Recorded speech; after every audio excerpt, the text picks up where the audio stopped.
lovelies, it is time for my November Wheel of TBR, so stay tuned.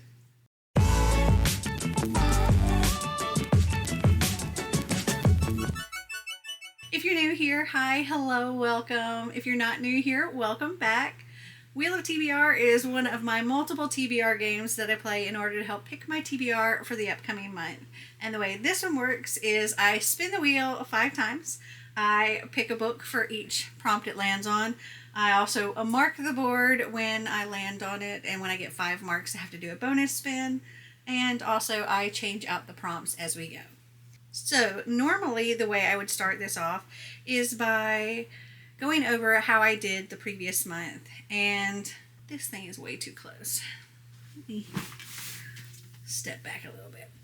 Anyway, as of filming this, it is currently October 10th.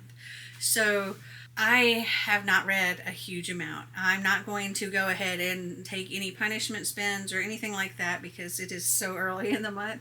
But I'm having to film this early because in a few days I'm leaving on a trip, and I won't be back from the trip until November 11th. So I need to know, one, what books I'm taking with me, and I need to read for that first part of November. And also so that I can get this video out on time for you guys. So we're going to do 5 spins unless I land on one of the danger zones, which anything with 4 spots on it or 4 marks on it already is a danger zone. So coffee, water. Looks like those are the only 2 because last time we did get a lot of bonus spins. So only 2 so far, though that can change as we go. Yeah. As far as my have I read it, I don't know what any of those winners are. I have tried to make my best guess on what I think, but at this point in time, only that first video has posted, and it's still even a little too early to take the results from that. So again, just doing my best guess. But the other 2 that I have posting in October haven't even posted yet. So just literally had to guess on which ones I thought would be the most popular. All right, well, I think that's everything. We can go ahead and get started with our first spin. So, spin number 1.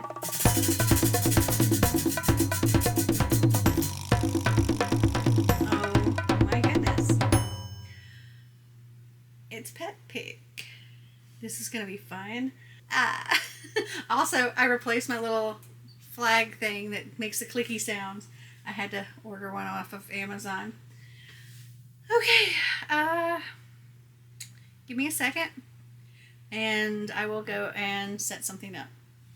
Okay, I haven't put any TREATs down yet, but the books I have selected, I have The Death at Mourning House by Maureen Johnson, The 13th Child by Aaron A. Craig, The Rebel King by Gina L. Maxwell, and The Future of Another Timeline by Annalee Newitz. So Death at Mourning House and The 13th Child, those were actually sent to me by the publisher. The Rebel King is one that I pre-ordered from Barnes & Noble, and The Future of Another Timeline is something that came as one of the gifts in a Once Upon a Book Club box. That's probably the one I'm least interested in getting, so we'll see how this turns out. Okay, I will be back because I have to get somebody to rein in the other animals so I can put treats down for at least one of them. I'll be right back. So I managed to get them down without either of them noticing. Let's see how long it takes one of them to notice and which one they pick. Oh, Einstein found it first. I guess we are going to have Death at Mourning House. Okay, Einstein, you can have those 2. Snicker, you can have these 2. Here we go. This said, did anyone mention you're taking over for a dead guy? The fire wasn't Marlo Wexler's fault. Dates should be hot, but not hot enough to warrant literal firefighters. Akila, the girl Marlo has been in love with for years, will never go out with her again. No one dates an accidental arsonist. With her house-sitting career up in flames, it seems the universe owes Marlo a new summer job. And that's how she ends up at Mourning House, a mansion built on an island in the 1920s and abandoned shortly thereafter. It's easy enough giving tours, low risk of fire. High chance of getting bored talking about stained glass and nut cutlets and prohibition. Oh, and the deaths. Did anyone say anything about the deaths? Maybe this job isn't such a gift after all. Mourning House has a horrific secret that's been buried for decades, and now the person who brought her here is missing. All it takes is one clue to set off a catastrophic chain of events. One small detail, just like a spark, could take it all down, if someone doesn't take Marlowe down first. Alright, so we're going to put a mark on this one, and we will replace Pet Pick with Romance. Alright, spin number 2.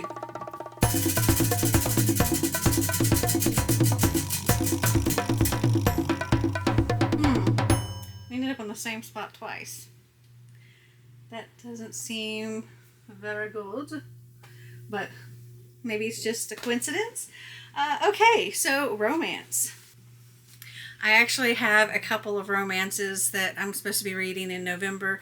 So the first one the one I'm going to select for that is one that I just bought on Audible, and that is A Novel Love Story by Ashley Poston. This says, a professor of literature finds herself caught up in a work of fiction, literally.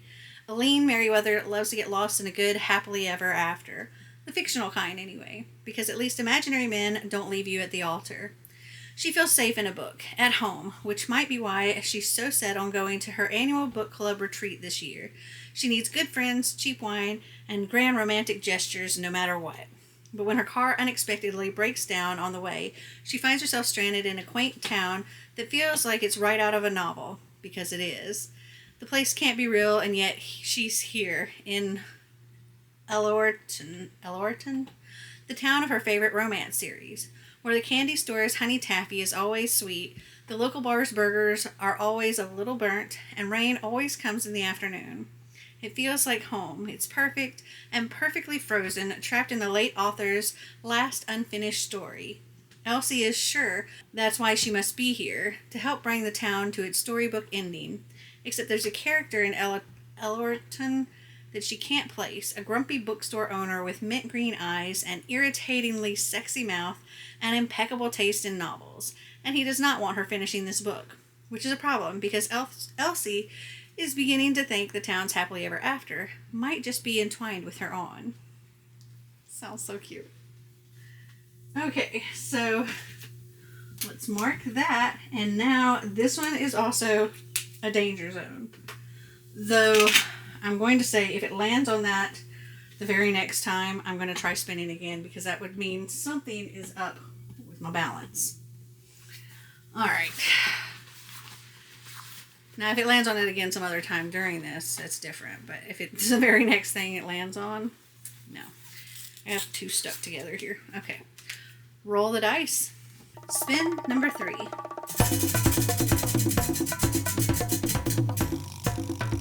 You did not land on the same spot. Okay. That is Have I Read It? So I need to pick a book from one of my Have I Read It's. And that works because I've, like I said, guessed what I thought might, be the winner. So for the one that's already posted, I've seen a lot of votes coming in for this particular book, so I feel like it could be the winner. And that is The Smell of Other People's Houses by Bonnie Sue Hitchcock. So I am going to select this one for that. And let's mark that one. All right, spin number 4.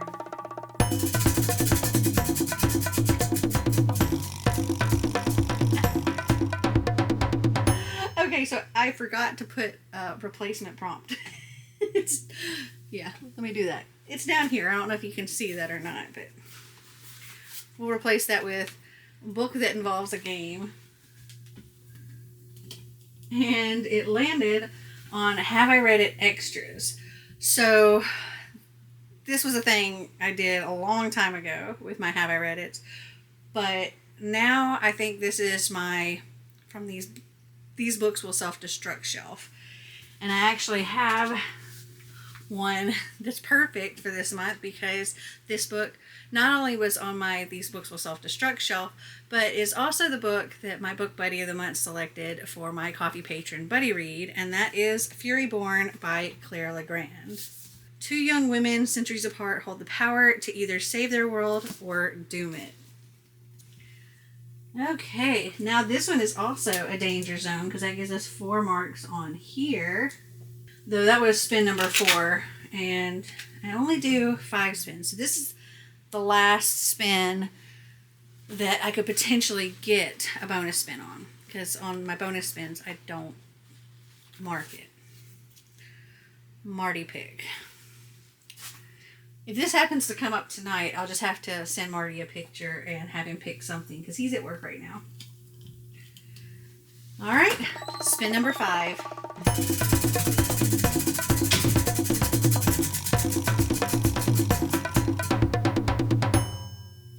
Roll the dice. Okay, I have to think about where my dice are. Give me a second. Okay, so I found dice, and I kind of counted out how I was going to do the shelves. So we're going to use a 20-sided dice to pick which bookshelf I am going to pick from. So 1 through 5 are things I'm counting in the dining room. 6, 7, and 8 are my living room. 9 and 10, the master bedroom. 11 through 15 is my guest room. And 16 through 20 will be in here. Okay, so I have this purple 20-sided die, and I'm just going to tilt the camera down and point it into this jar where I'll roll. Okay, here we go. 13. So that would be in my guest room. Okay, so there are 5 shelves on that particular bookshelf. So I have a 6-sided die here, which I'm going to roll, and if I get a 6, I'll just roll again. 5, so something from the bottom shelf. All right. Okay, so I just counted how many books are on that shelf, and there are 17 books currently on that shelf. So again, I'm going to roll a 20-sided die, and if I get 18, 19, or 20, I'll just roll again. 1. Okay. Well, yeah, it was a 1. Anyway, let me go see what that is. If it is part of a series, I'll just pick the first book in the series. That was surprisingly more work than I expected. So the book that got selected was The Chalk Man by C.J. Tudor, which is interesting. There's another book that I read by them that I didn't end up caring for, which is why this was in the guest room, because the books in the guest room closet are my lower priority. They're also the slightly lower rated for the most part. Yeah, let's see. None of us ever agreed on the exact beginning. Was it when we started drawing the chalk figures, or when they started to appear on their own? Was it the terrible accident, or when they found the first body? So this is what I'll be reading for Roll the Dice. I feel like I need to move the camera angle. I feel like it's not in the right spot anymore. Okay. Oh, and crap. Of course, that was a danger zone. So let's erase all those. We'll be replacing Roll the Dice with Comedy. And I'll have to do 1 bonus spin. So let me get that there. All right. This is the last spin.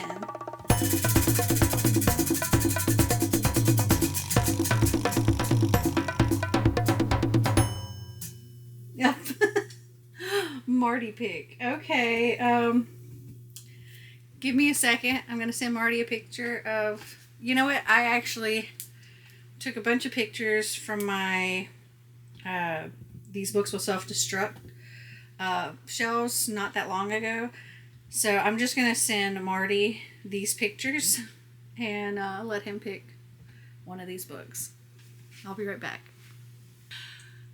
So it's literally the next day. I stayed up way, way, way too late waiting for Marty to get back to me, and finally I gave up and went to sleep, and it was at like 2:15 a.m. and apparently it was around 3 a.m. when he finally responded. But what he selected, this is from my These Books Will Self-Destruct shelf, is The Empress by S.J. Kincaid, which is the sequel to The Diabolic, which it's been how long since I've read this book?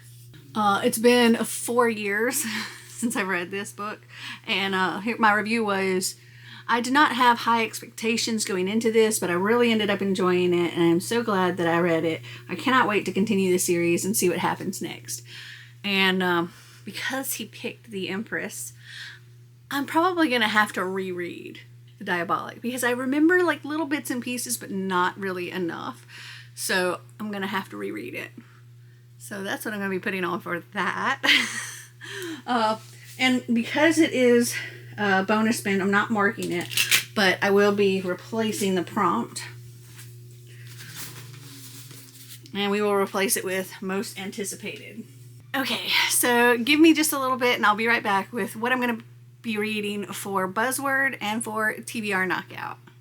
Okay, so I figured out my prompts for everything. So for Buzzword for November, the prompt is to read a book with the word only in the title. So for that, I'm going to go with Only a Monster by Vanessa Lee. I did not actually have a lot of selection, like options. I had that or the one in Only Ivan, but that's like on the top shelf, buried under a bunch of books. Okay, so for TBR Knockout, the theme for November is thankfulness and the things you're thankful for. So the first prompt was to read a book with family in it. For that, I will be reading American Panda. I'm already having to read it anyway, so that one works. And then the other prompt was to read a book with food on the cover. So this is going to be in one of my Have I Read It's that is coming out for October that it hasn't posted yet. But I don't think this is one that's going to win. It might, but it fits for the November prompt, and that is The Coincidence of Coconut Cake by Amy E. Reichart. So I'm going to put this on there for that. And if this doesn't win, but something else that happens to have food on the cover, which I don't think I have anything else on those Have I Read It's that have food on the cover, but if there's something that has food on the cover that wins, I'll read that. Otherwise, I will read this for TBR Knockout. Okay, so that is my entire TBR for November. Have you guys read any of them? Did you like them? Did you not? Comment down below and let me know. Well, I hope you enjoyed this video. If you did, give me a big thumbs up. If you'd like to see more videos like this, click that subscribe button down below. And until next time, remember to always be completely you. Bye!